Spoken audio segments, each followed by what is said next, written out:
Baik, saya izin buka terlebih dahulu ya. Bismillahirrahmanirrahim. Assalamualaikum warahmatullahi wabarakatuh. Waalaikumsalam warahmatullahi wabarakatuh. Ya, selamat pagi ya menjelang siang untuk rekan-rekan semua. Selamat pagi juga untuk rekan-rekan dari SBU Regional Jawa Bagian Tengah untuk hari ini bidang pemeliharaan.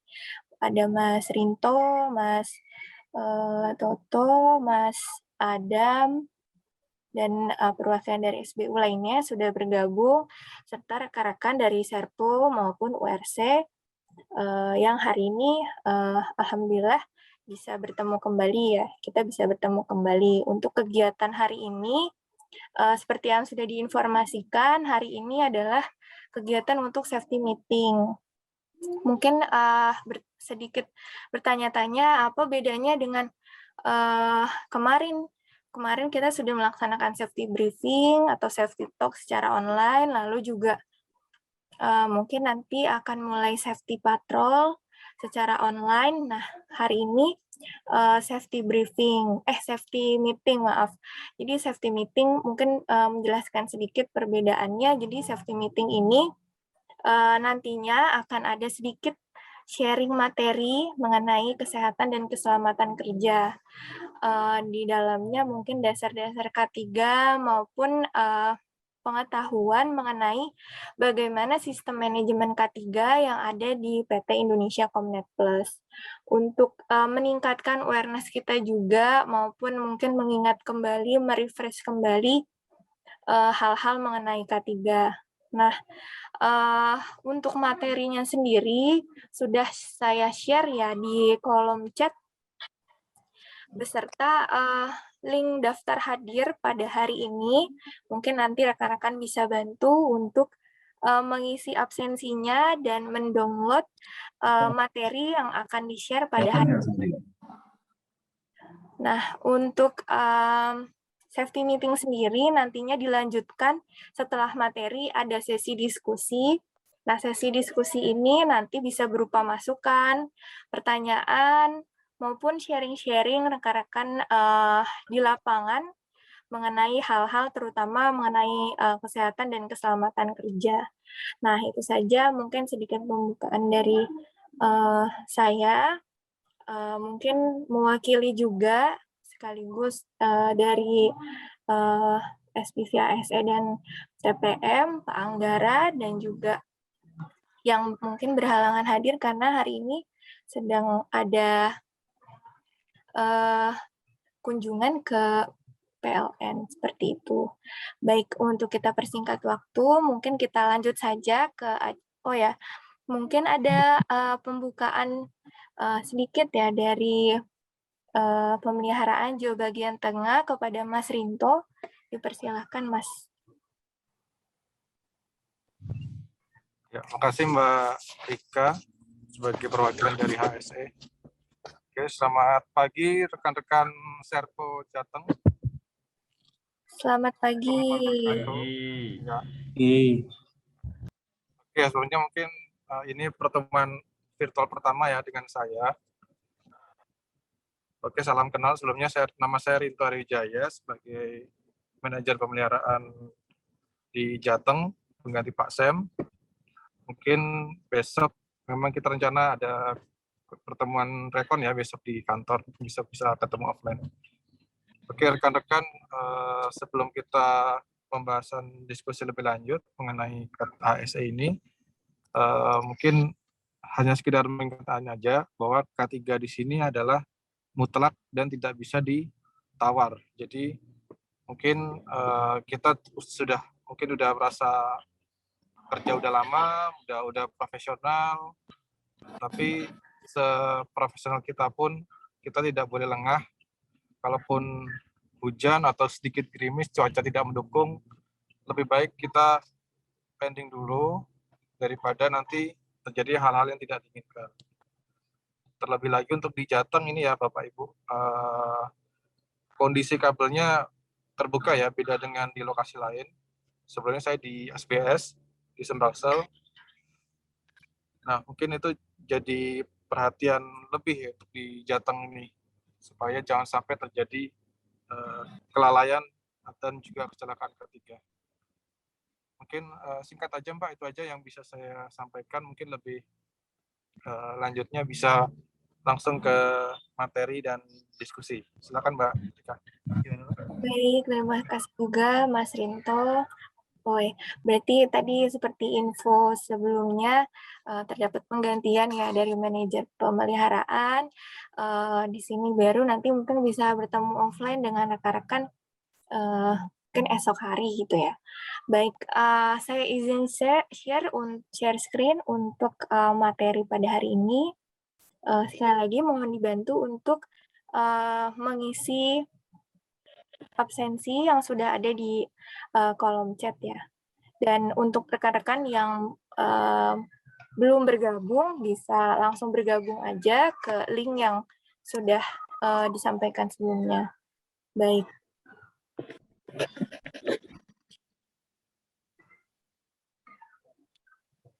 Oke, untuk hari ini mengenai safety meeting, mungkin ada beberapa hal yang nantinya akan kita bahas dari dasar-dasar K3, lalu sistem manajemen K3, serta mungkin beberapa video-video yang terkait. Nah, sebenarnya salah satu alasan ya, mengapa kita harus mempelajari atau memahami serta menerapkan K3 dalam pekerjaan kita, tentunya salah satu tujuannya adalah melindungi diri kita dari bahaya. Bahaya yang mungkin bisa menyebabkan kecelakaan kerja nantinya. Nah, kecelakaan kerja sendiri sangatlah merugikan dari sisi pribadi sendiri tentunya maupun perusahaan terkait. Karena mungkin dari pribadi ini bisa kehilangan dari nyawa maupun lainnya. Nah, serta untuk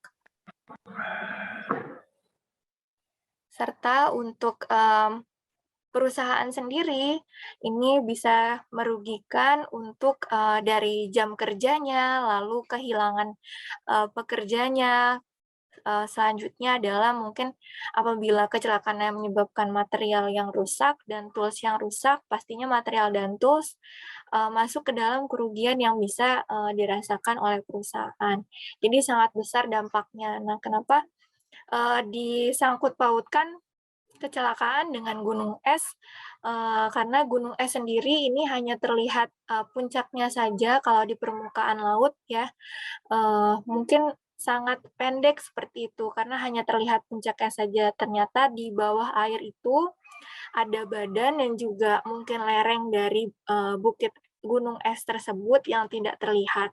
Dan di sini artinya mungkin sebagian dari kita hanya memikirkan kecelakaan ini hanya menyebabkan biaya gaji yang hilang maupun pengobatan saja untuk diri pribadi. Tapi setelah ditelusuri lebih dalam, diinvestigasi lebih dalam, gunung es kerugian ini sangatlah banyak dari kerusakan alat, terus penggantian untuk pekerja yang mungkin tidak bisa melanjutkan pekerjaannya, dan juga waktu yang lebih lama ya pastinya, karena kecelakaan ini pekerjaan pasti akan mundur penyelesaiannya.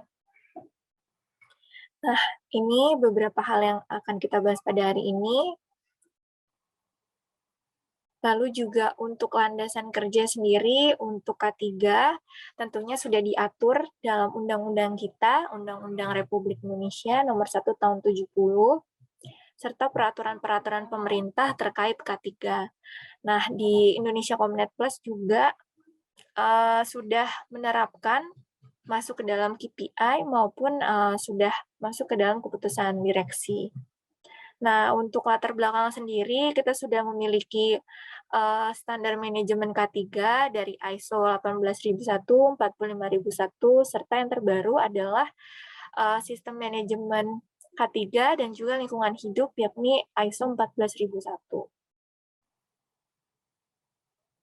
Nah, sebelum kita masuk ke dalam lebih lanjut ya mengenai K3, tentunya kita harus memahami apa saja bahaya-bahaya kerja yang bisa kita jumpai di lapangan. Nah, ini adalah keenamnya. Nah, hazard di lingkungan kerja atau bahaya di lingkungan kerja itu harus kita kenali. Nah, pertama adalah bahaya mekanik. Ini biasanya berasal dari benda-benda yang bergerak, biasanya tools yang bisa kita gunakan, biasa kita gunakan maupun benda-benda bergerak lainnya. Lalu ada bahaya psikososial. Nah, ini banyak yang kurang menyadari akan bahaya psikososial.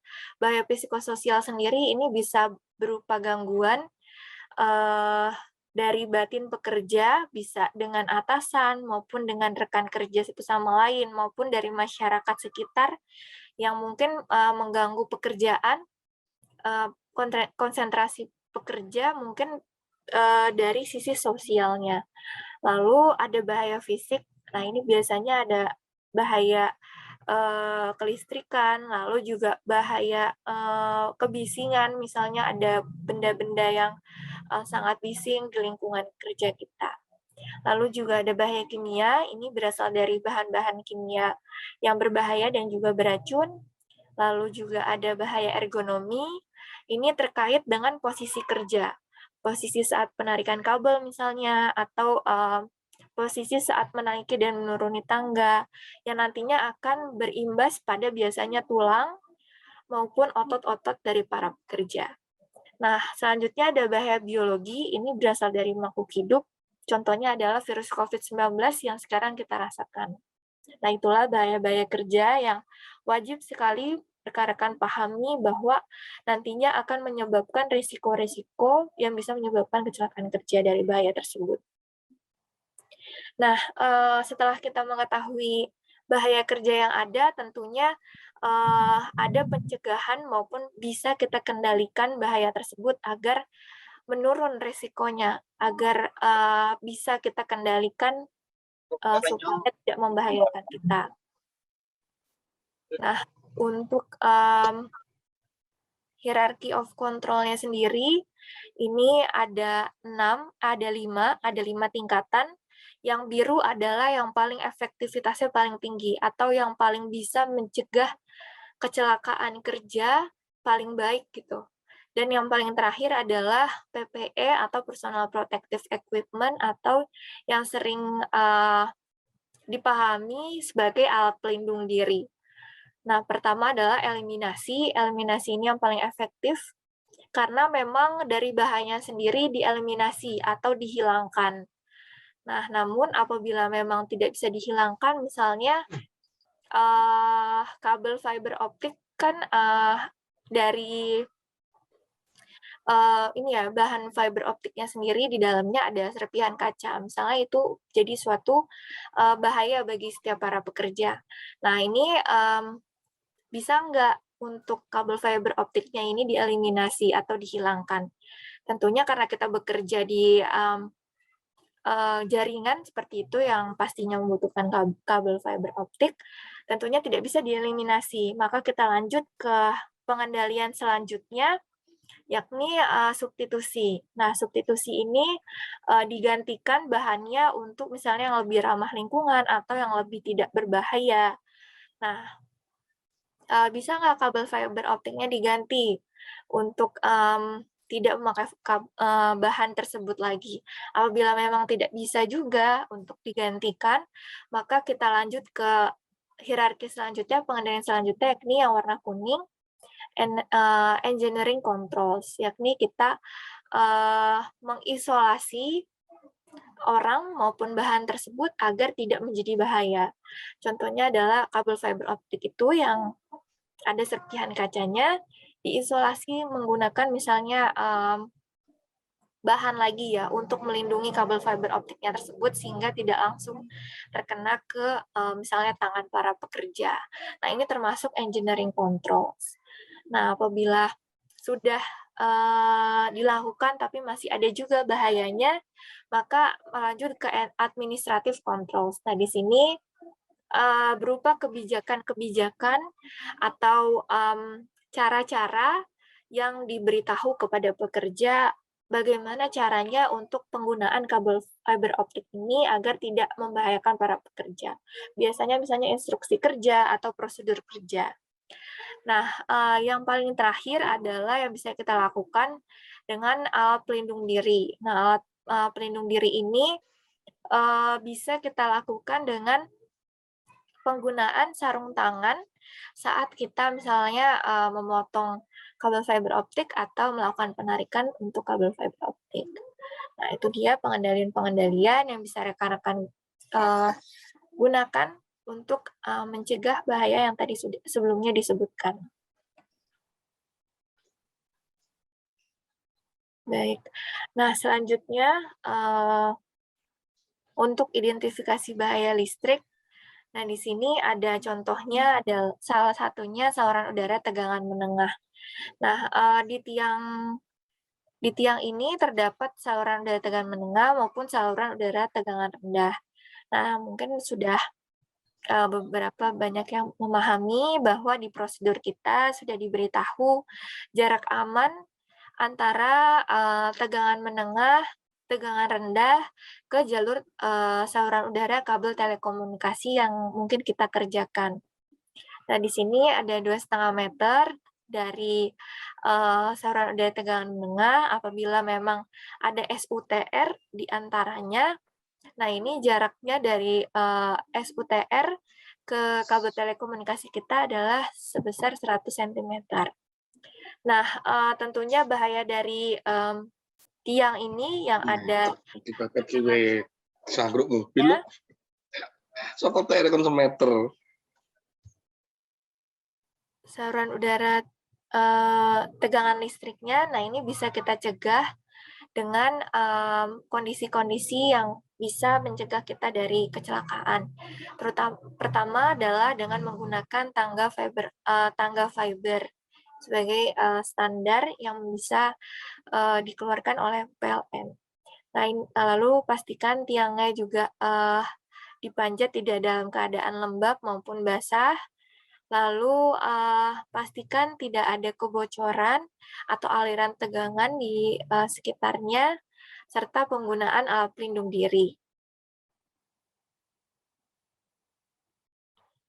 Selanjutnya dengan, identifikasi bahaya, ini termasuk bahaya akibat, penyakit akibat kerja. Nah, ini berhubungan dengan kesehatan para pekerja. Nah, gangguan kesehatan ini muncul tentunya dari bahaya-bahaya kerja juga yang sebelumnya disebutkan. Ada gangguan otot tulang, infeksi, kerusakan saraf otak. Nah, ini biasanya apabila kita, langsung tersengat arus listrik di tempat kerja, ada kelainan pendengaran, penyakit mata, dan juga penyakit kulit. Nah, pencegahannya bisa dengan, 5R. Nah, 5R sendiri ini ada ringkas, rapi, resik, rawat, dan juga rajin. Nah, untuk pencegahan yang paling terakhir ya, pengendalian yang paling terakhir seperti tadi diinformasikan, salah satunya adalah alat pelindung diri atau personal protective equipment. Nah, di sini ada sedikit, video mengenai, standar alat pelindung diri, pemeliharaan maupun penggunaannya.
tadi adalah video mengenai alat pelindung diri apa saja yang bisa kita gunakan sebagai standar ya, wajib dalam penggunaan alat pelindung diri di tempat kerja.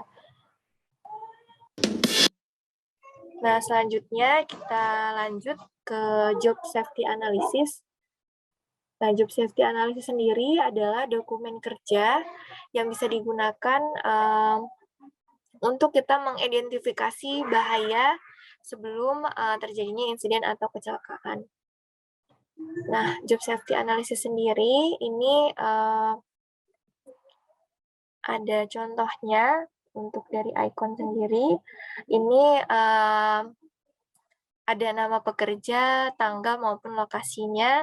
Nah, yang paling penting dalam job safety analysis adalah tahapan detail pekerjaan yang nantinya akan kita identifikasi potensi bahaya apa dari detail pekerjaan tersebut. Lalu setelah diketahui bahayanya, bisa kita lakukan pengendalian. Seperti itu. Nah, selanjutnya working permit. Nah, working permit sendiri juga tujuannya adalah untuk kita mengetahui identifikasi pekerjaan apa yang akan dilakukan. Nah, di dalam working permit sendiri juga ada informasi mengenai di mana pekerjaan akan dilakukan, serta dari mitra mana dan pekerjanya siapa.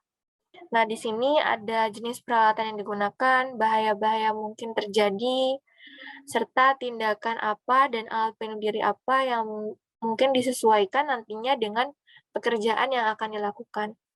Nah, untuk pemeliharaan sendiri, WP dan JSA untuk preventif maintenance ini sudah dilakukan wajib untuk pengisiannya dalam pengerjaan dalam progres pekerjaan.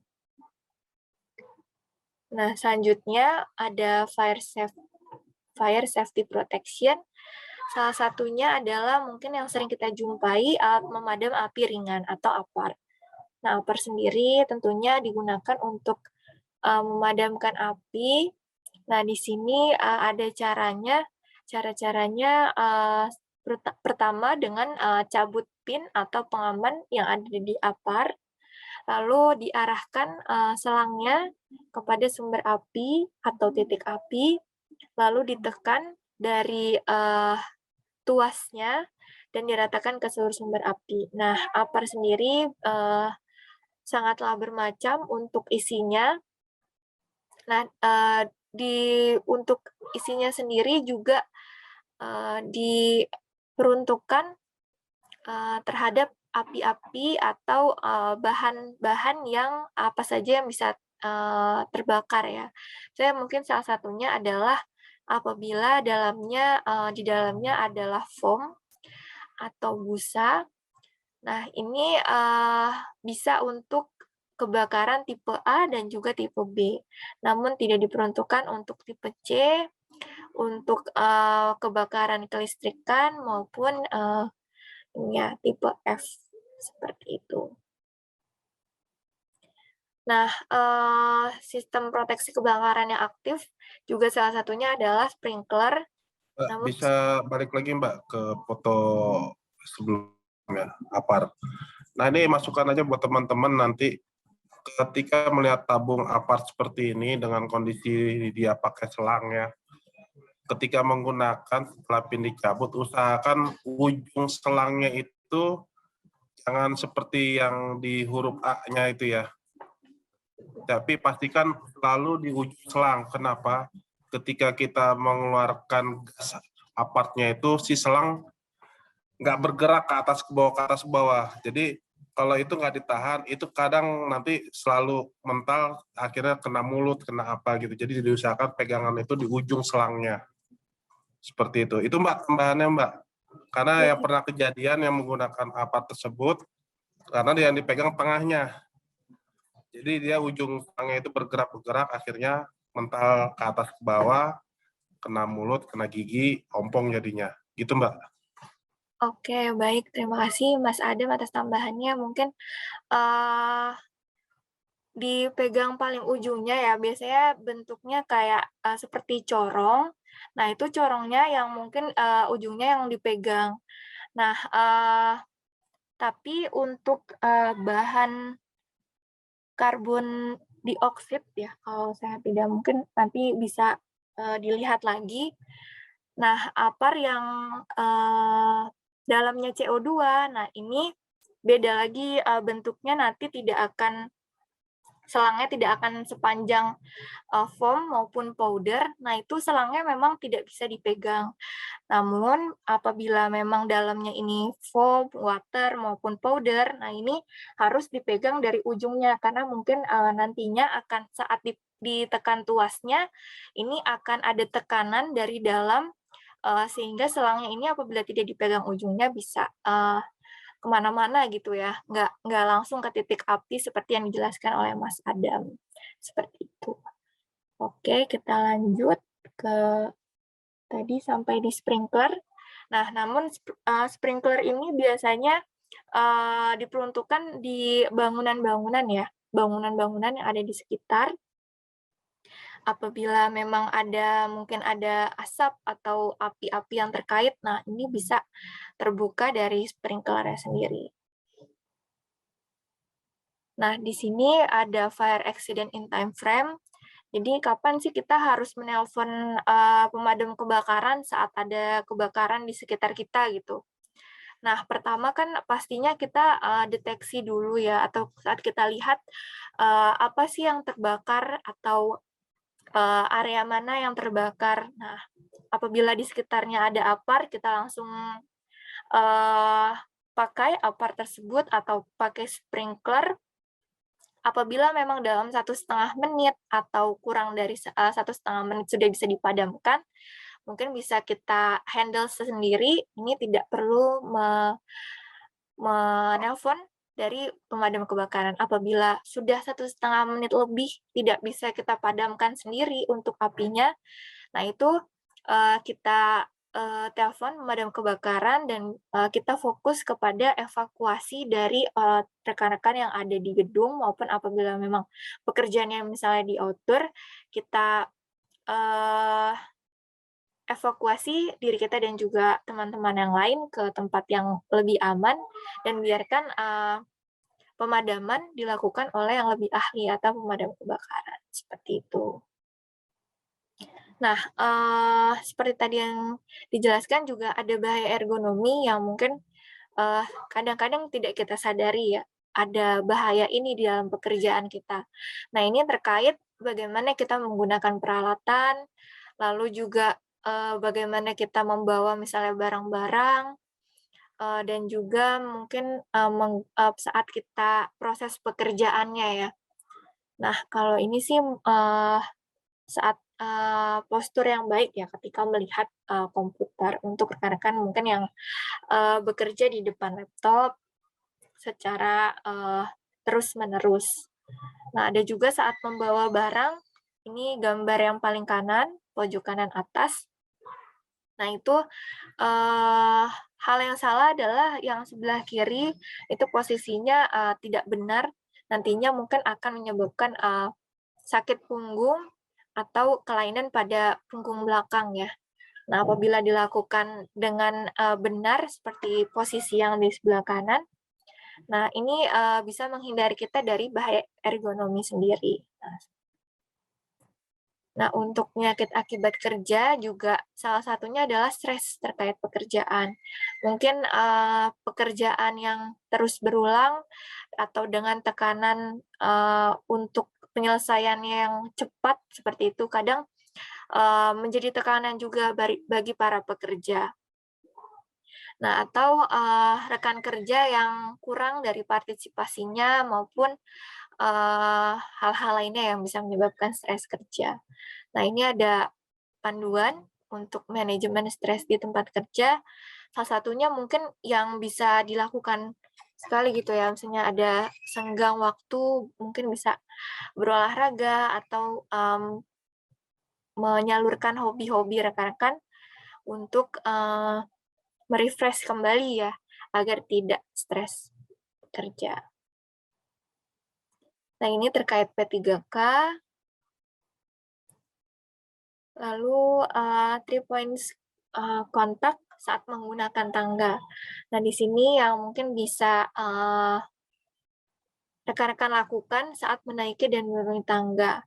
Bisa dengan bertumpu pada 2 tangan atau 1 kaki, maupun dengan 1 tangan dan 2 kaki.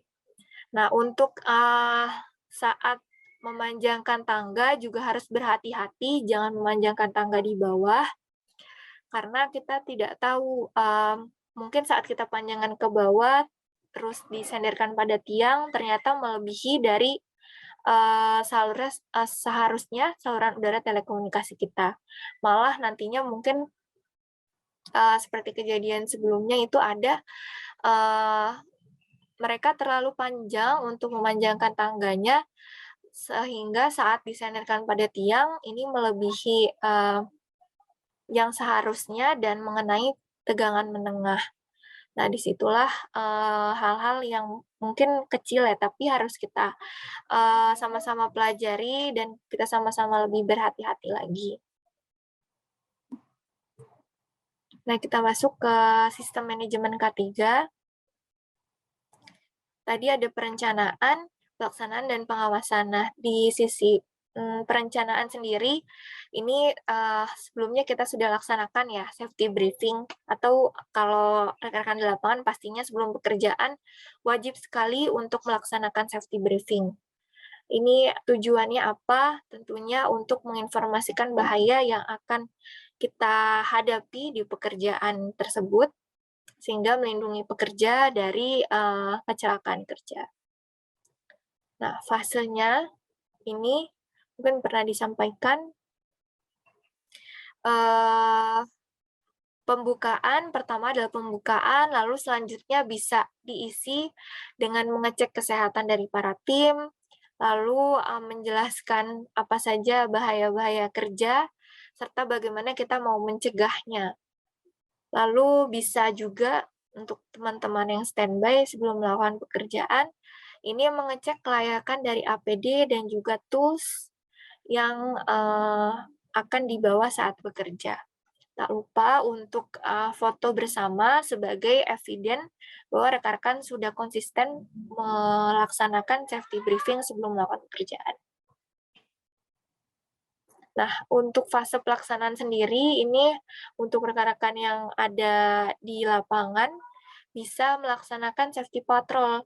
Safety patrol bisa digunakan untuk dari HSE pusat maupun rekan-rekan di lapangan juga sangat bisa untuk melakukan safety patrol sendiri. Nah, safety patrol sendiri untuk kita mengetahui apa saja unsafe condition di sekitar pekerjaan kita, maupun ada nggak unsafe action yang mungkin dilakukan oleh rekan-rekan sesama pekerja begitu ya. Biasanya dilaksanakan oleh para pengawas K3 maupun pengawas lapangan di area kerja.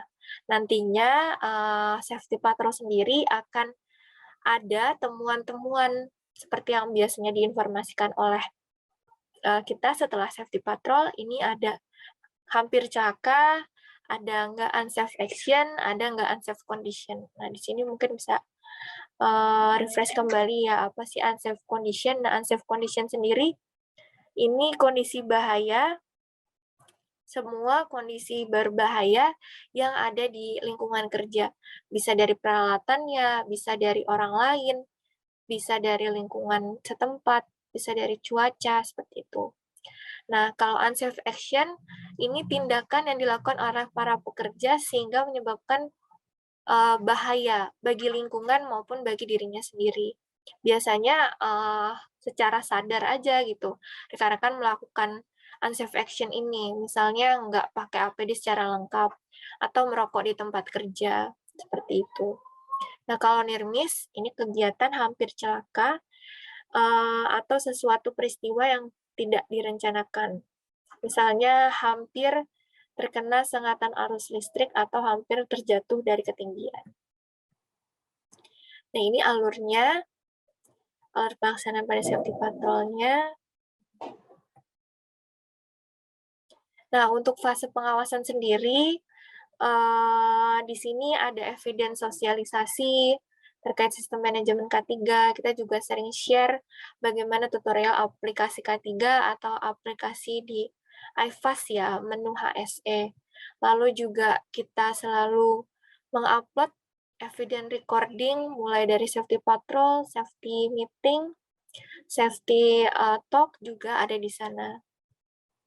Nah, selanjutnya ini ada pengawasan juga, berupa fase pengawasan juga, yakni dashboard aplikasi. Nah, ini biasanya kita bisa monitoring rekan-rekan yang ada di lapangan, apakah pekerjaannya sudah selesai atau belum, lalu apakah mengupload evidence safety briefing atau tidak, serta di mana lokasi rekan-rekan melakukan pekerjaan. Nah, kalau mobile app sendiri, ini aplikasi yang digunakan oleh rekan-rekan di lapangan ya, untuk mengupload menu HSE maupun mungkin pekerjaan di dalamnya, misalnya working order dan lain sebagainya.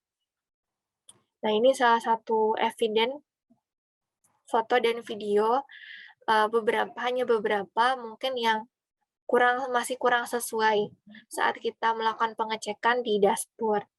Nah, mungkin ke depannya kita bisa perbaiki terus-menerus untuk evidennya agar bisa dimonitoring bersama sebagai eviden juga apabila memang diperlukan nantinya untuk safety briefing maupun safety patrol. Mungkin kalau safety patrol, misalnya kita saat pekerja menemukan unsafe condition, misalnya tersengat arus listrik, nah fotonya ini bisa didukung dengan misalnya foto keadaan tiang yang sedang rekan-rekan kerjakan. Nah, terakhir, mungkin ini video aktivasi untuk retail sebenarnya, tapi kita bisa ambil pelajaran ya di dalam video ini, beberapa pelajaran di dalamnya. Mungkin nanti disesuaikan dengan pekerjaan teman-teman saja.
Nah, baik, itu dia mungkin materi terakhir ya yang bisa saya sampaikan terkait kesehatan dan keselamatan kerja dari dasar-dasar K3 maupun dari bagaimana sistem manajemen K3 yang dilaksanakan di PT Indonesia Comnet Plus.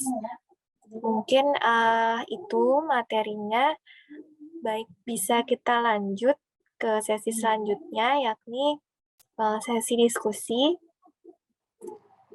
Sesi diskusi terbuka saja untuk rekan-rekan, mungkin ada masukan, lalu atau ada pertanyaan maupun sharing-sharing di lapangan, misalnya ada pernah menemukan kejadian bahaya apa gitu, lalu bisa rekan-rekan lakukan pencegahan seperti apa sehingga sudah tidak terjadi kecelakaan kerja misalnya seperti itu. Boleh dipersilahkan rekan-rekan. Silakan rekan-rekan kalau memang ada temuan di lapangan yang mungkin kurang sesuai dengan apa yang sudah disampaikan, mungkin bisa disampaikan juga gitu Mbak ya. Mungkin ada hal baru yang mungkin belum kami antisipasi, belum ada di materi, bisa disampaikan. Atau mungkin alat-alat APD udah lengkap semua belum ya? Boleh. Silakan dari Serpo mana dulu nih?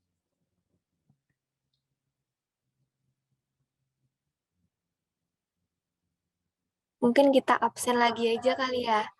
Rekan-rekan dari Serpo dan dari URC nih, mungkin bisa kembali menyalakan kameranya biar kita bisa diskusi langsung.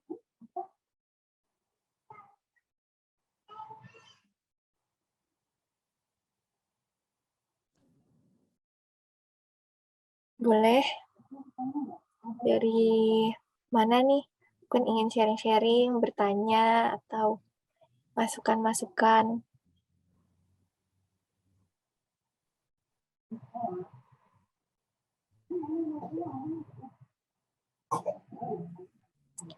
Oh iya, untuk pemeliharaan Kebetulan sendiri. saya lagi di jalan Mbak, di arah ke Gunung. Oh gitu.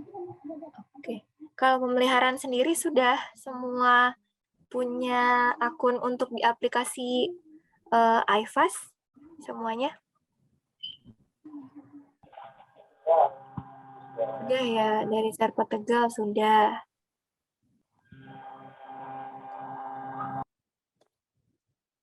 Mungkin jika ada yang belum dan ingin melakukan pendaftaran ya untuk akun dari iFast sendiri, nanti bisa info ke pemeliharaan terlebih dahulu ke SBU Jawa bagian tengah terlebih dahulu untuk nantinya didaftarkan. Seperti itu, karena di sana salah satu monitoring juga untuk dari sisi K3-nya gitu. Untuk rekan seperti tadi ada nanti bisa evidence safety briefing-nya bisa kita lihat, lalu juga kegiatan safety patrol yang dilakukan rekan-rekan di lapangan juga bisa kita lihat, serta sampai titik lokasi di mana rekan-rekan melakukan pekerjaan juga kita bisa ketahui dari aplikasi iFast tersebut. Seperti itu. Baik, bagaimana rekan-rekan, ada yang ingin disampaikan atau ditanyakan, atau mungkin ada sharing-sharing di lapangan?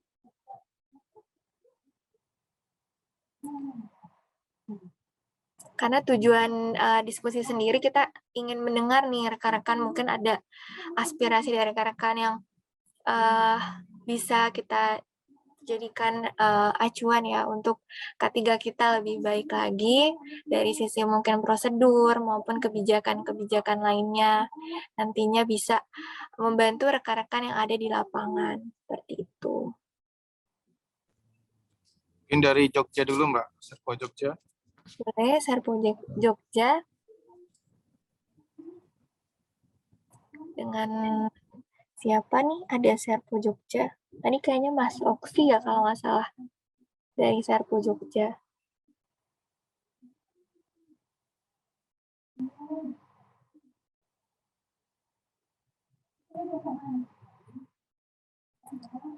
Atau yang sudah open cam dulu nih, dari Serpo Tegal, coba. Mungkin ada pertanyaan, mungkin pilihannya mau pertanyaan, mau masukan, atau mau sharing-sharing. Boleh dipilih, silakan dari Serpo Tegal. Aja.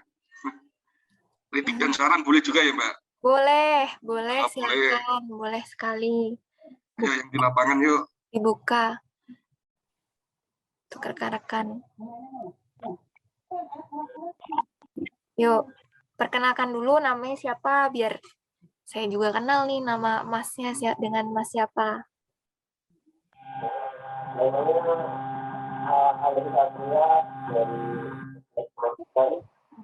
Oke, gimana mas?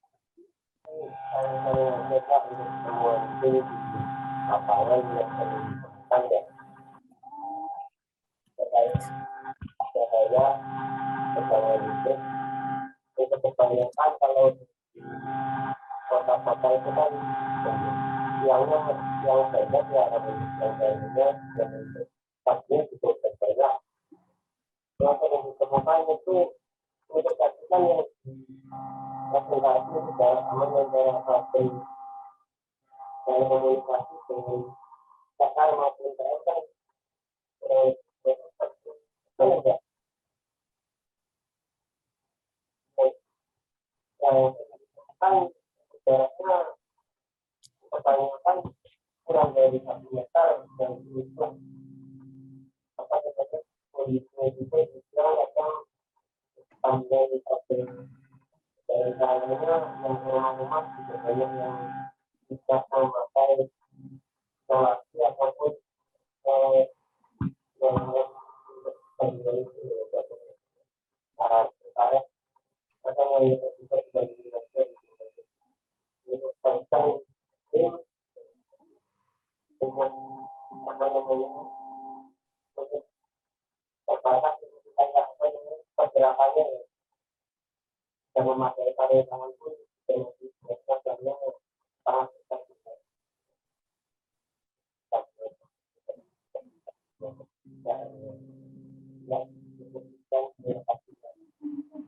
Oke, baik. Saya coba ulangi ya untuk pertanyaannya tadi yang saya dengarnya terkait jarak aman dan juga penggunaan sarung tangan, begitu ya, Mas? Oke, mungkin ini sudah sangat sering ditanyakan oleh rekan-rekan di SBU, terutama rekan-rekan di lapangan. Tentunya untuk jarak aman sendiri, di prosedur kan memang sudah tadi juga disampaikan ya, terkait jarak aman untuk ke SUTM maupun ke tiang tegangan rendah. Namun, di lapangan tentunya tiang berbeda-beda. Pastinya menemukan kendala-kendala lain yang mungkin jadinya tidak bisa mengikuti dari prosedur tersebut. Misalnya di tiang TR. Nah, kalau kemarin ini di Jakarta, kalau nggak salah, tiang TR-nya ini ke saluran telekomunikasi kita ini kurang dari 100 cm, sehingga mereka sulit untuk mengikuti prosedur tersebut. Nah, untuk tiang tegangan rendah sendiri, yang penting tidak sejajar dengan tiang tegangan rendah.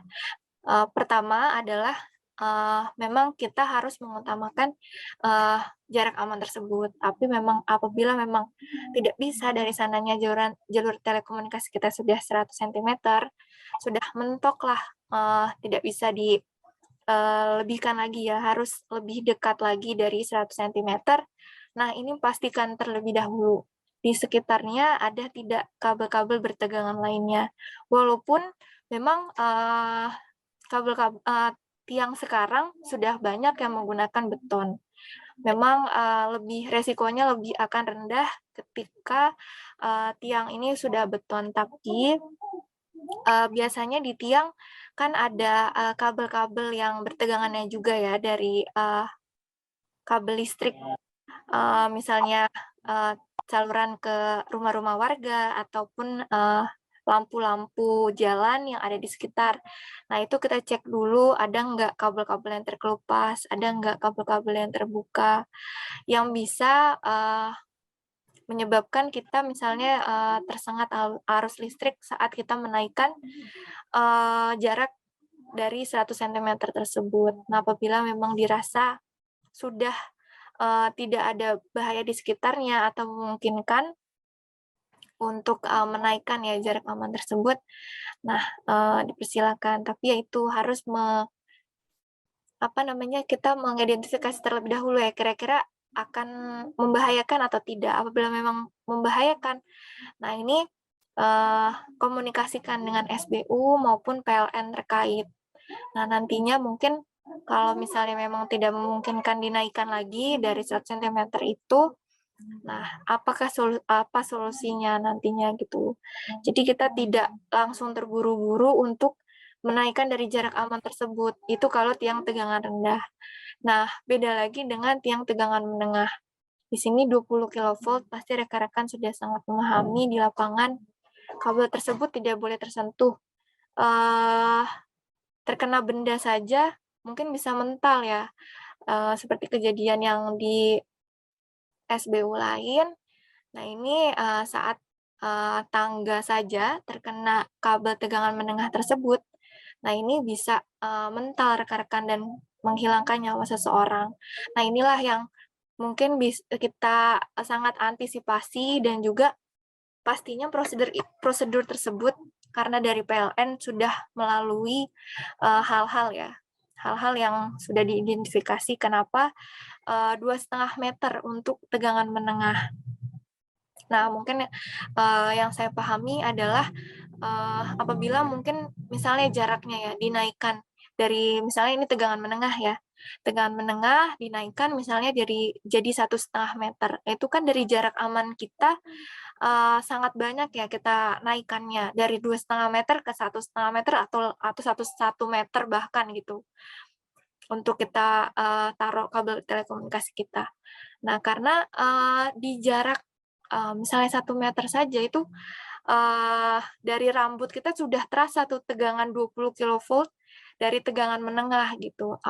Apalagi kalau misalnya kita makin mendekat, tentunya bahaya akan semakin bisa kita hadapi. Jadi untuk tegangan menengah sih saya prefer untuk rekan-rekan mengikuti ya jarak aman yang sudah ditentukan 2,5 meter. Karena kalau tegangan rendah mungkin masih bisa kita antisipasi tegangannya. Apabila yang penting kabel tidak terkelupas karena waktu itu kita pernah ke PLN, ini rekan-rekan dari PLN ini mencontohkan di tiang tegangan rendah mungkin masih bisa dinaikkan untuk jarak amannya. Tapi kalau untuk tegangan menengah ini yang harus benar-benar kita waspadai untuk 2,5 meter. Mungkin itu. Selanjutnya untuk pemakaian sarung tangan ya.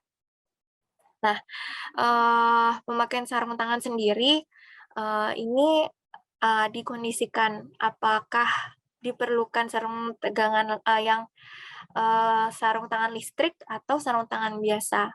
Nah, kalau rekan-rekan biasa di pembangunan yang melakukan penarikan kabel ya, ini kan mereka tidak di kabelnya itu belum ada tegangan listriknya ya, memang tidak ada tegangan listriknya gitu. Saat mereka melakukan penarikan, yang penting kabel fiber optiknya tidak langsung terkena tangan sehingga tidak terjadi gesekan, makanya silakan jika ingin memakai sarung tangan biasa. Nah, apabila memang rekan-rekan melakukan misalnya pemeliharaan gitu langsung kira-kira ada tegangan di kabel sekitarnya, nah kita lebih mengutamakan untuk penggunaan sarung tangan listrik seperti itu.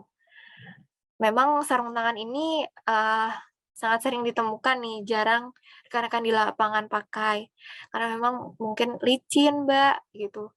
Atau kalau nggak licin kadang sulit untuk dipakainya gitu. Jadi sering diabaikan ya. Asal memang tidak membahayakan rekan-rekan dari di sekitarnya, ya persilakan. Tapi kalau misalnya kalau untuk penarikan, saya sih biasanya mewajibkan pakai sarung tangan, minimal sarung tangan yang bukan kelistrikan ya, agar tidak langsung terkena tangan rekan-rekan sehingga tidak langsung tergesek ke tangan sehingga menyebabkan luka di akhirnya gitu. Mungkin itu dari Mas siapa ya tadi teh? Dari Servo Tegal kurang terdengar.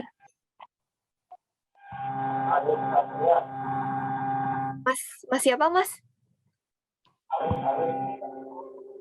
Oke, baik. Baik, terima kasih Mas. Semoga menjawab ya untuk pertanyaan terkait jarak aman dan juga sarung tangannya. Bagaimana Mas?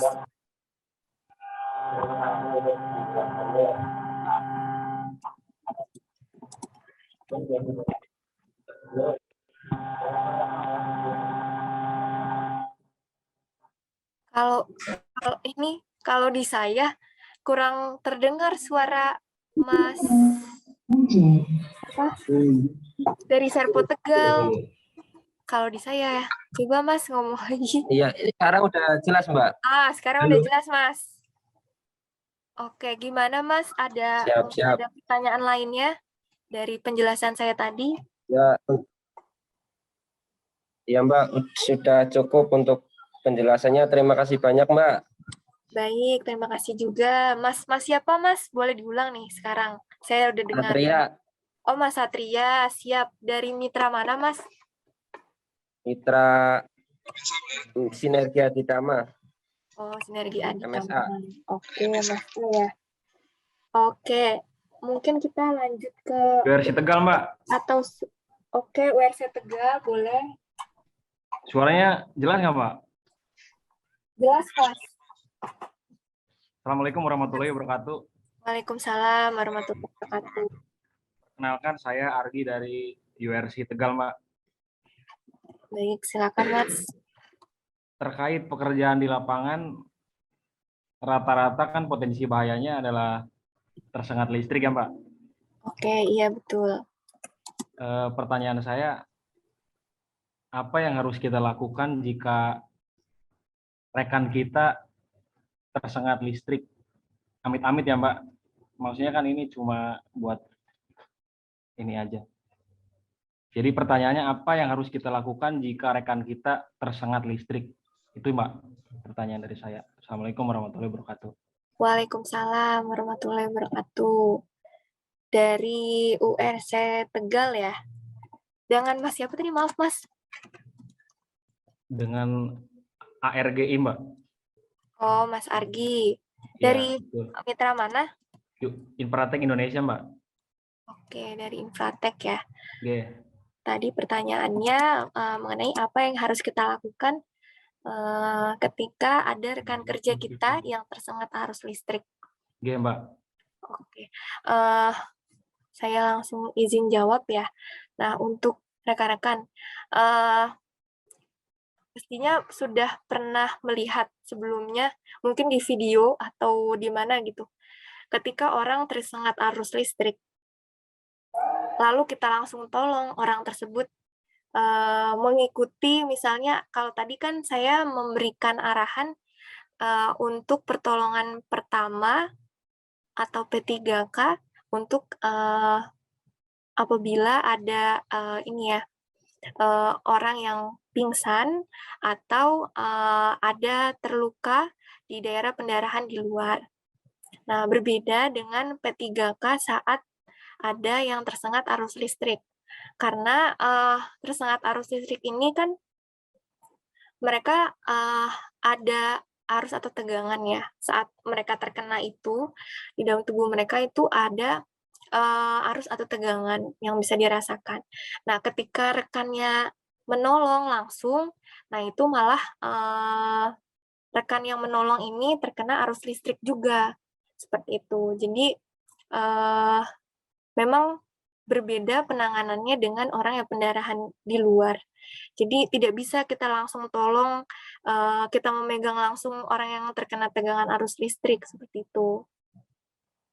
Jadi, kita, diamkan terlebih dahulu, karena memang, fatality atau kematian akibat tersengat arus listrik ini sangat tinggi, karena memang, tidak bisa langsung kita tolong, dia untuk, memutus alirannya, karena, si arus, listriknya itu tersendiri harus kita padamkan dari sumbernya gitu, dari sumbernya. Misalnya tiang tegangan menengah bisa, kita tersengat tiang tegangan menengah. Nah, tegangan menengah itu yang harus diputus terlebih dahulu untuk, arusnya ini bisa, tidak mengalir lagi ke rekan yang yang terkena arus listrik gitu. Jadi apabila memang arusnya tersebut tidak kita putus, nah akan terus-menerus ada arus tersebut ke orang yang tersengat. Jadi, kita diamkan apabila memang sudah dia tidak, misalnya menempel ya di, kabel tegangan menengah itu, misalnya sudah ada di tanah, kita diamkan terlebih dahulu sampai, kira-kira, sudah tidak ada arus, pada tubuhnya. Nah, baru bisa kita lakukan, mungkin pertolongan pertama, kita bisa cek dari, saluran pernafasannya masih, maksudnya masih ada nggak untuk, di nadinya maupun misalnya di, tekanan misalnya, darahnya, seperti itu. Nah, selanjutnya kita langsung, eee, menelpon misalnya ambulans maupun fasilitas kesehatan yang paling terdekat, seperti itu. Mungkin, itu sih yang bisa dilakukan, karena, itu yang bisa sedikit sekali yang bisa kita lakukan saat ada rekan kerja yang terkena langsung sengatan arus listrik, karena ya itu berbeda dengan misalnya ada jatuh dari ketinggian kan berbeda ya, sama yang terkena arus listrik. Saya jatuh dari ketinggian, dia pingsan atau misalnya bocor kepalanya, nah ini bisa kita lakukan, antisipasi atau pertolongan pertama, seperti misalnya melakukan, penekanan di area tekanan darah sehingga misalnya darah itu bisa, berhenti atau, bisa kita baringkan, di tempat yang lebih aman dan juga misalnya kita lebih tinggikan dari area yang, misalnya ada kebocoran sehingga, darahnya tidak terus mengucur. Nah, itu bisa kita langsung antisipasi. Tapi apabila memang tersengat arus listrik, nah itu kita tidak bisa langsung menolong, karena kejadian juga di SBU lainnya gitu ya. Mereka terkena sengatan arus listrik, temannya, eee, dia tidak memiliki pengetahuan bagaimana pertolongan untuk rekan yang terkena arus listrik, mereka langsung mungkin refleks ya, sebagai teman gitu ya, langsung ingin menolong, dia tarik ternyata dia juga terkena listrik tersebut, mentallah berdua gitu. Nah, yang terkena arus listrik, mungkin menyebabkan fatality dan yang lainnya terluka parah. Nah, seperti itu. Makanya, arus listrik sendiri ini kan cukup tinggi fatality-nya. Kita lakukanlah pencegahan. Pencegahan jangan sampai kita terkena, seperti itu. Jadi, kita ikhtiar terus, karena kalau dalam K3 seperti yang sering disampaikan ya sama Pak Anggara, tidak ada tindakan perbaikan saat sudah terjadi kecelakaan kerja. Yang ada cumalah penyesalan dari kita saat sudah terjadi, seperti itu. Dan kerugian-kerugian lainnya mungkin kita rasakan. Jadi kita maksimalkanlah rangka preventif atau pencegahan untuk, pekerjaan kita. Mungkin itu Mas yang bisa saya sampaikan, Mas Argi, semoga bisa menjawab ya. Baik, Mbak. Terima kasih untuk jawabannya, Mbak. Cukup, Mbak. Oke, sama-sama Mas Argi. Oke, ada yang lainnya? Mungkin saya buka karena safety meeting sampai 11.30 ya, 8 menit lagi kita buka sesi diskusi. Ada lagi yang ingin ditanyakan rekan-rekan? maupun sharing juga boleh, sharing di lapangan.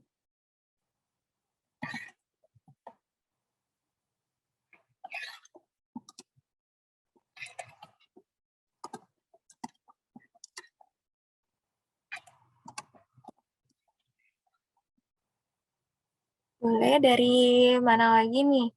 Mungkin dari URC Solo, URC Pati, ini yang on cam, mungkin ada lagi yang ingin disampaikan.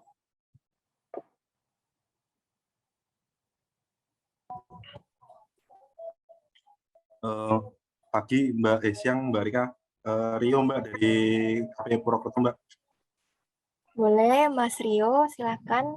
Mbak, maaf, ini aku boleh minta video yang tadi nggak? Teknis pelaksanaan aktivasi retail yang tadi nggak?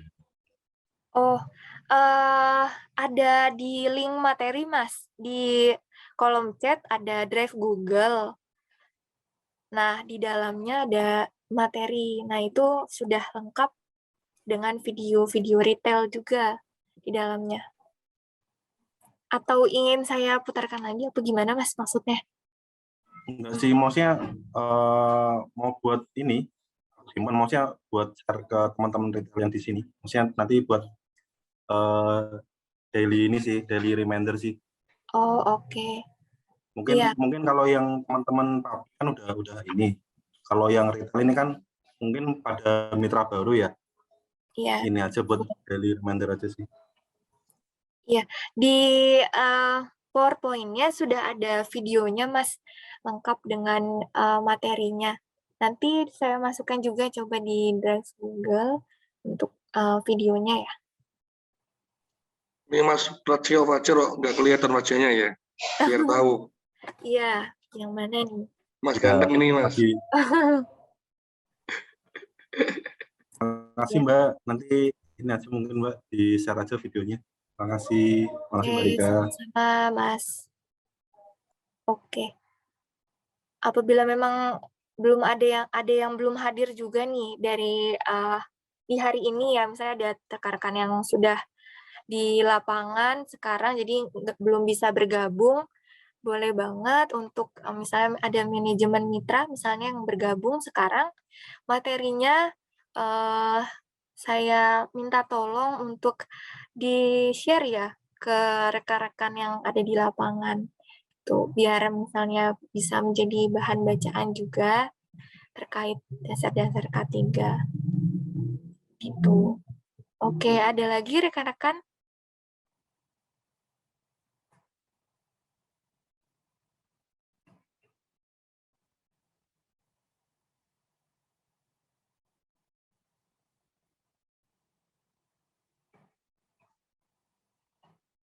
Oh ya, atau saya deh coba mau tanya, kalau di Jawa bagian tengah sendiri, untuk pemeliharaannya,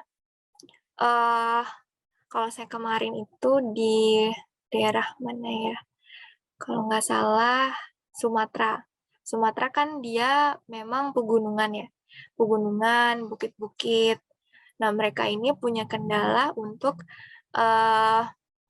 misalnya di perbukitan itu mereka susah untuk mendirikan tangga. Nah, jadi mereka menggunakan tali panjat untuk memanjatnya. Nah, rekan-rekan di Jawa bagian tengah ini, adakah yang pemeliharaannya sampai ke misalnya pegunungan, bukit-bukit gitu? Mungkin bisa sharing seperti apa sih, gimana sih penggunaan tangga rekan-rekan saat kondisi pekerjaannya seperti itu gitu. Boleh dari URC atau Serpo mana nih biasanya yang seperti itu, kondisi pekerjaannya yang sangat sulit gitu. Mungkin bisa sharing nggak? Makili Serpo Wonosobo, Mbak. Serpo Wonosobo. Kebetulan saya koordinatornya untuk bagian barat. Nah, kalau Serpo Wonosobo itu di bagian Dieng, Mbak, pegunungan. Nah, itu emang tempatnya kayak bukit-bukit itu. Berarti mereka kalau bawa tangga itu 2 orang minimal. Jadi naik bukit dulu, terus turun ke lembah-lembah kayak gitu. Kendalanya di situ kalau di daerah Banjarnegara, Dieng, Wonosobo itu, Mbak. Cuma itu aja sih. Dan Oke. kendalanya juga kalau malam di Dieng tuh nggak bisa kerja, makanya dingin. Iya. Dingin juga merusak alat juga kan, termasuk splasher, otodiket dan lain-lain. Ya itu aja sih Mbak kendalanya kalau yang di barat cuma Wonosobo sih. Terima kasih Mbak. Oke. Berarti area Dieng dan juga Wonosobo ya yang Iya, tapi masih bisa untuk mendirikan tangga ya, Mas? bisa. Untuk Cuma kalau malam kita harus schedule, paginya baru bisa. Oke. Tempatnya lembab, Mbak. Iya. Berarti memang Dieng kan sangat dingin ya. Salah Iya, satu kondisi yang tidak aman juga tuh untuk para pekerja, mungkin gelap dan juga kedinginan bisa hipotermia dan bisa merusak alat iya, juga. betul sekali. Hmm, oke. Berarti alhamdulillah sih masih bisa mendirikan tangga ya. Jadi Masih bisa, cuma minimal 2 orang yang ngangkat. gitu. Berarti yang satu naik, satu yang megangin gitu ya, Mas? Enggak, kan naik turun tuh tangganya kan fiber kita. Iya. Digotong 2 orang. Oh, digotong oleh 2 orang. Iya, 2 orang. Kalau naiknya tetap 1 orang. Oke. Tapi saat mendirikan tangga itu di perbukitan nggak gerak gitu, Mas, Iya, tanahnya? tanahnya nggak gerak, Mbak. Cuma struktur tanahnya tuh nggak rata gitu. Jadi cari tempat dulu untuk yang biar bisa mendirikan tangganya biar bisa safety gitu. Oke. Oke, baik. Terima kasih nih. Mungkin alhamdulillah ya kalau di Jawa bagian tengah masih bisa dilakukan pendirian tangga, tidak seperti rekan-rekan yang di Sumatera ini. Mungkin sangat kesulitan ya, saking miringnya sih kalau waktu itu sharing ke kita, sangat saking miringnya sehingga dan tanahnya ini mungkin dari struktur tanahnya ya, bergerak gitu saat mereka mendirikan tangga, sehingga mereka menggunakanlah cara lain yang kalau menurut kami sih itu kurang safety. Nah, itu masih kita lakukan pendalaman lagi sih. Oke, ada lagi rekan-rekan? Satu pertanyaan terakhir mungkin, atau masukan, atau sharing terakhir sebelum saya tutup. Boleh dari mana?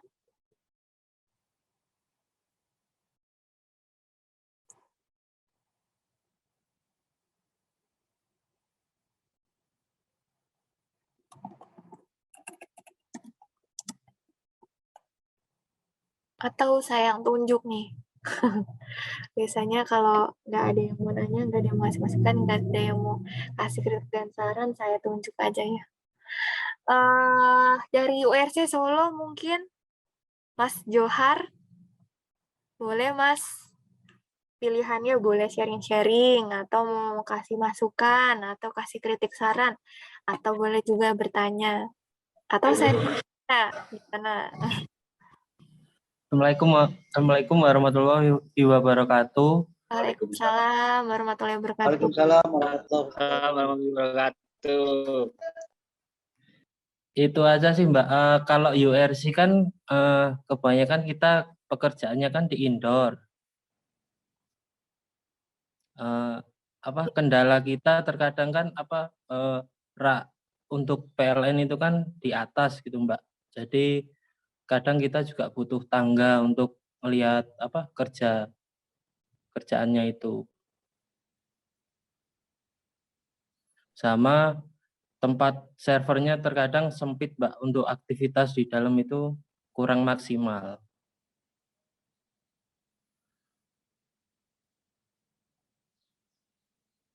Ini dengan Mas Joharnya ya? Mas Johar dari Iya, URC Solo. ya Mbak. Oke. Tim URC ya.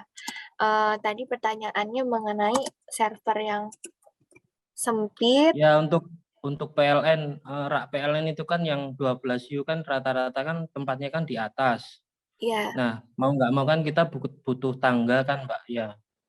Nah, sedangkan kita kan nggak punya tangga ya, kita maksimalkan kan kadang pinjem tangga gitu.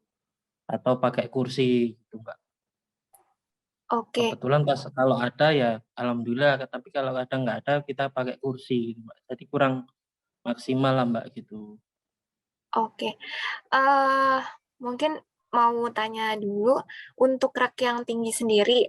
Nah, itu Ya, kalau meminjam tangga PLN, tangga seperti apa Mas yang PLN gunakan untuk rak yang tinggi itu? Pasti kan mereka mungkin ada pemeliharaan juga ya untuk di rak yang tinggi itu. Nah, kalau dari mm-mm. mereka sendiri, mereka menggunakan tangga seperti apa Mas untuk di indoor? Tangga tangga fiber yang tangga lipat fiber itu, Mbak. Oh, tangga lipat yang fiber ya? Ya, yang Ya, segitiga itu biasanya. ya, Yang biasa buat di rumah-rumah itu ya? Ya, betul, Pak. Oke. iya. Nah, kalau mungkin saya nanya lagi, Mas Toto atau Mas Adam atau Mas Rinto, ini pengadaan rekan-rekan WRC ini dari mana ya biasanya? Dari mitra juga atau dari SBU langsung? Pengadaan mungkin material atau tools-tools kerja. Nah, ini dari mana biasanya? Nah, memang mungkin saya kalau dari sisi saya pribadi itu kalau kita pakai tangga teleskopik, mungkin saat kita standarkan ke rak, pastinya kan tidak mungkin, karena Iya, mungkin bisa kurang. menjatuhkan rak tersebut ya, Iya, Mbak. gitu. Saya juga sih terpikirkannya untuk tangga fiber yang khusus di rumah itu, yang segitiga. Nah, mungkin apabila memang pengadaannya langsung dari SBU atau mitra terkait, nah ini bisa melakukan pengadaan ulang terkait penggunaan tangga fiber yang segitiga ini untuk rekan-rekan yang bekerja di indoor. Karena salah satu kondisi yang tidak aman juga ketika pekerjaan kita terlalu tinggi dari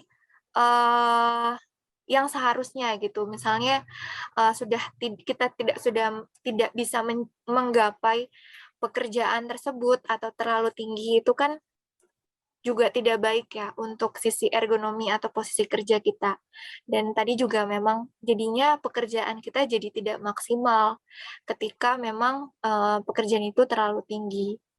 Nah, ini mungkin bisa pengadaan ulang untuk tangga fiber khusus di indoor agar rekan-rekan bisa lebih maksimal lagi. Nah, terkait mungkin ruangan yang sempit ya, Iya, sempit, Mbak. ruangan yang sempit. Nah, ini mungkin dikondisikan lagi.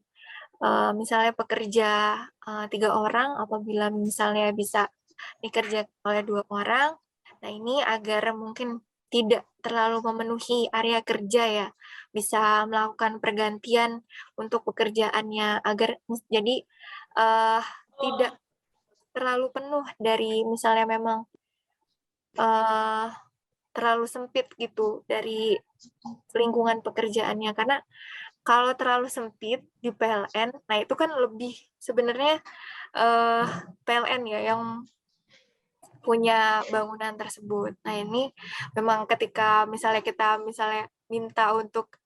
minta digedekan atau minta lebih dilebarkan gitu kan agak sedikit sulit. Nah, itu kita kondisikan lagi saja untuk pekerjaannya agar dari sisi pekerja juga nyaman dan apa yang kita kerjakan juga bisa maksimal gitu. Jadi mungkin salah satunya penggantian pekerja itu. Jadi tidak terlalu memenuhi dari ini ya kondisi area sekitarnya. Mungkin itu yang saya sampaikan, Mas Johar. Ya, terima kasih, Mbak. Cukup dari saya. Baik. Assalamualaikum warahmatullahi wabarakatuh. Waalaikumsalam Waalaikumsalam warahmatullahi wabarakatuh. Terima kasih, Mas Johar. Baik, sepertinya sudah lebih dari perkiraan nih, harusnya 11.30. Mungkin tadi pertanyaan dan sharing dari Mas Johar sebagai yang terakhir untuk sesi diskusi pada hari ini. Karena terbatas dengan waktu, saya harapkan juga ke depannya sih kita bisa bertemunya offline ya, meeting misalnya secara offline. Jadi kita juga bisa Saya ngelihat, Jarak tunggu di Jateng, Mbak. iya, saya di Jawa bagian tengah, saya melihat pemeliharaan langsung seperti apa dan bagaimana sih rekan-rekan di lapangan pekerjaan, apakah kendalanya dan lain sebagainya. Nah, itu mungkin next ya, mungkin bisa jadi salah satu agenda kita. Oke, mungkin terakhir dari Mas, ntar dulu, Mas Rinto sudah live kayaknya ya. Pak Ridhonya di jalan ya tadi. Oke, mungkin dari Mas Adam atau Mas Indarto, boleh untuk rekan-rekan di lapangan pesannya, silakan. Kalau dari saya cukup sih, Pak. Ya cuma lebih berhati-hati aja untuk pekerjaannya. Dan untuk penggunaan APD-nya dilengkapi lagi. Cuma itu aja. Oke, baik, terima kasih. Mas Adam ada tambahan, Mas?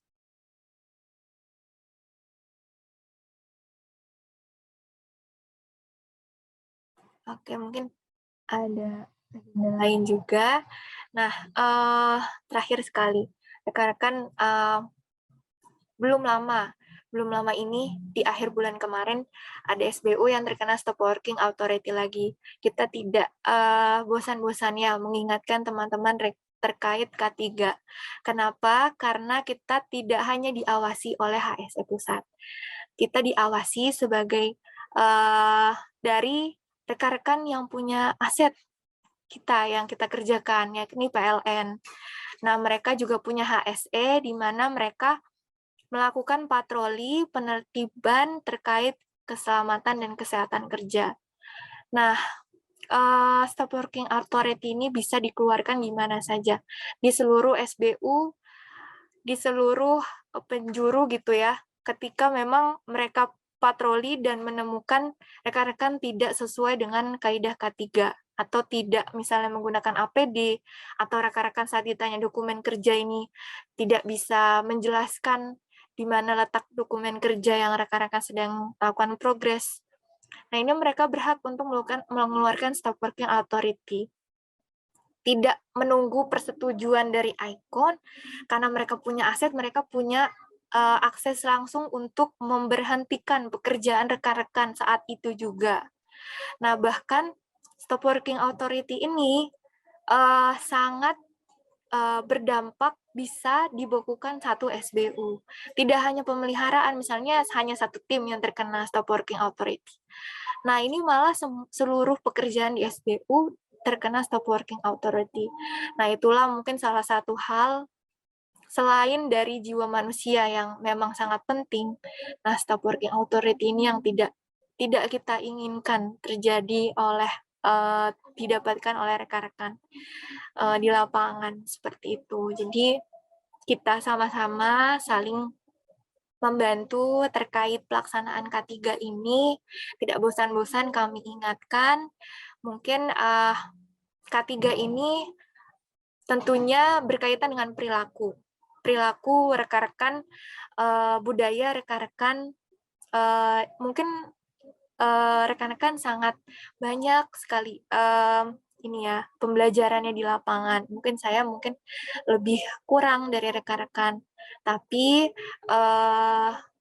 kebiasaan tersebut tidak dibarengi dengan K3 terkadang. Jadi kita budayakan lagi, kita sedikit demi sedikit memperbaiki hal-hal terkait K3 ini.